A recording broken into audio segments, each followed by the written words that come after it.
テップスポーツみずほ店の宮部です。お待たせいたしまし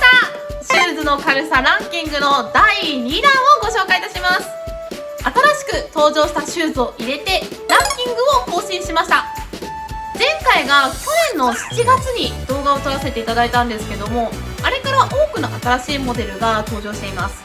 旧品番の商品でランキングから外した商品もありますので、順位の変化も楽しんでご覧ください。さらに前回は47足でしたが、今回は60足でのランキングにボリュームアップしましたので、皆さんが普段履いているシューズや気になっているシューズがどの順位なのかもぜひ楽しみながらご視聴ください。ちなみに商品の選択に関しましては、前回と同様に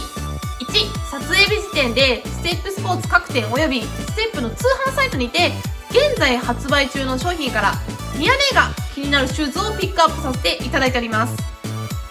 2、メーカーの公式サイトおよび店舗での計測を元にした重量でのランキングのため、製造上の個体差によってランキングが前後する可能性はあります。上記2点をあらかじめご了承ください。それでは早速やっていきましょう。レッツゴー。まずは今回のランキングでのトップ10を見ていきたいのですが、その前に前回のトップ10はこちらです。ヒューエルセル5280、ダントツの軽さに前回は大変驚かされました。厚底シューズだとペーパーフライネクストパーセントがランクインしています。でもトップ10とは言ってもアリゼロ匠戦6の 197g はちょっと重いのかなと思っちゃいましたけど、今回のランキングはこちらです。新しく8位に匠戦7、9位にソーディージャパン制覇2が仲間入りいたしました。匠戦7に関しましては、全モデルの匠戦6よりも約 20g も軽く、よりスピードモデルタイプになりました。アッパーが大幅に変更しましたが、かかとのホルド感で見ると匠戦6の方がしっかりしています。ただ軽量化をすることでアッパー部分の補強が少なくなってしまうところは各メーカーも同じと言えます。9位のソーティージャパン制覇2は新色が登場しましたのでランキングに追加しました。私が現役の時に履いてみたかったなと思うシューズの一足でもあります。ソーティーシリーズの中ではクッションがあるシューズになり、ソーティーマジック LT2 や RP5 に比べると重量はありますが、シャンクがなく足当たりの優しいシューズになっています。あと一つ、世界陸連の承認リストに当てはめてみると、今回のトップ10のシューズの中でアリセロベコチ2とペーパーフライネクストパーセントを除いた8足はトラックレースでも使用可能モデルです。特にフューエルセル5280は去年の8月に田中希実選手が 3000m で日本記録を樹立したシューズでもあるので、スパイクが苦手な方や筋力に自信がない方は、ぜひとも履いてみてもいいかと思います。そしてとにかく軽い靴が好きな方、このランキングをぜひとも参考にしてみてください。続きましてカーボンシューズのランキングをご紹介いたします。ランキングはこちらです。先ほどのトップ10にもランクインしていたフューエルセル5280とズーム X ベーパーフライネクストパーセント、こちらの軽さはやっぱりいいですね。そしてなんと3位にはフューエルセル RC エリートが新たにランクインいたしました。ニューバランスフューエルセルシリーズは軽さが目立ちますね。このシューズはグリップ力を重視していて、全速部で設置して地面の感覚を掴みたい人におすすめです。ただかかとのクッションが柔らかすぎるので、足首が柔らかい人やヒールストライクの人はあまりおすすめできません。着地時のクッション感は気持ちいいんですけどね。ですので軽いカーボンシューズを履きたいという方はベーパーフライネクストパーセントと履き比べてみてもいいかもしれません。ズーム X も軽いですがフューエルセルよりかは安定感を感じやすいので好みで選んでいただくといいと思います。そして前回は発売前でちょっと紹介できなかったアリゼロアディオスプロは 220g です。アルファフライの方が軽いのには驚きました。さすがはズーム X やりますねそしてホカオネオネからも2足がランクインです。体の負担を減らしてくれる厚いソールが魅力的ですが、軽さも魅力的です。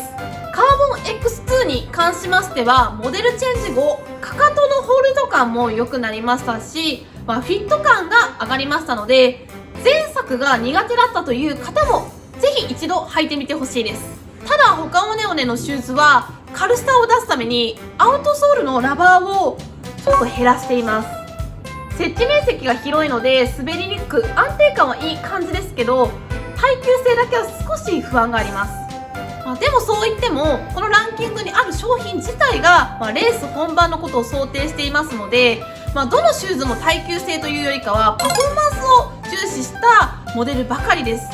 ですので、普段の練習用というよりかは、ここぞという時に使っていただくといいと思います。ちなみに10位は先日小屋めぐが紹介しましたプーマのディベートニトロがランクインしてます。カーボン系のシューズの中では少し重量がありますが安定感もあり、2層のブーティー構造でフィット感が良くなっているので、そこまで履いた感じの重さは気にならないのかなと思っています。ということでここまでランキングを見てきましたが、重量だけでは選べないのがカーボンシューズですね。軽さ、反発性、安定性、フィット感、などなど何を重視して選ぶのか、何が自分の走りに合うのか、実際に履かないと難しいところではありますが、少しでも参考になるように過去の動画もいろいろご紹介しておりますので、ぜひとも参考にしてみてください。それでは最後になりますが、私が勝手におすすめシューズでランキングを作っちゃいました。その名もレース走まで使える宮根おすすめランキングということで、最近カーボンシューズをレースで履くために練習からそのようなシューズを使っている人が増えているかと思います。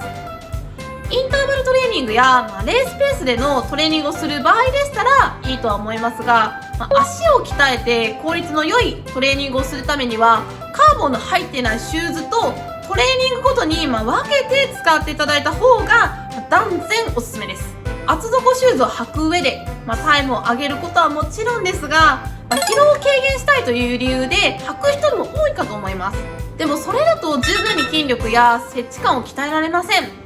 そこで疲労をできるだけ抑えながらも、脚力も鍛えられるおすすめのシューズランキングがこちらです。1位はターサー RP とハンゾ R3、 こちら 186g です。なんと全体の11にもなっております。ちなみにこちらターサー RP はターサージールの後継モデルっていうのは皆様ご存知でしょうか。軽さが魅力だったターサージールも好きで履いていた方はぜひともチェックしてみてください。トップ3は薄底です。200g を切っているとスピードにもよりますが、インターバルトレーニングでも使いやすくていいですよね。軽さを求めつつロードでもトレーニングでもおすすめなのが